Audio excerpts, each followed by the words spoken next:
नाज़रीन, बुलड़ी शाह करीम खां रिपोर्ट करे रहियो आहे अली ॾिनो रिंद। बुलड़ी शाह करीम मेन केनाल रद्द थियण जो नोटिफिकेशन निकिरण जी ख़ुशी में रिंद क़ौमी इतिहाद सिंध जे नाइब सदर ज़ाहिद ख़ान रिंद ऐं आज़म ख़ान रिंद तरफ़ां मिठाइयूं विरहायूं वियूं ऐं अरबा जे ॾींहुं शाम जो 7 बजे जशन मल्हायो वेंदो, जंहिंजी ज़ाहिद ख़ान रिंद ऐं आज़म ख़ान रिंद ऐं साफ़ी दोस्तनि तरफ़ां सभिनी सिंध वासियुनि खे दावत ॾिनी, जंहिंमें सिंध जा मशहूर क़ौमी रागी हिसो वठंदा। शहर में 6 बजे जश्न जो ऐलान था कयूं। हर बिरादरी, हर सिंधी माण्हू के, हर क़ौमी कारकुन के दावत था ॾियूं, वकील बिरादरान के दावत था ॾियूं।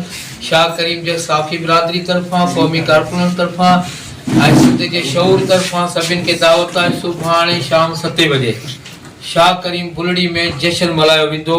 अचो त पंहिंजे दरिया जो जश्न मल्हायो, पंहिंजी गैरत जो मुज़ाहिरो कयूं, जंहिंमें क़ौमी रागी बि ईंदा, दिलदार उठो क़ौमी रागी बि ईंदो, क़ौमी राग बि थींदो ऐं सिंध जो शौर इरफान बुखे जहिड़ा दिलेर पुट बि ईंदा ऐं सुभाणे वकील बिरादरान बि ईंदी जेको सिंध जो जश्न मल्हाईंदी। महिरबानी।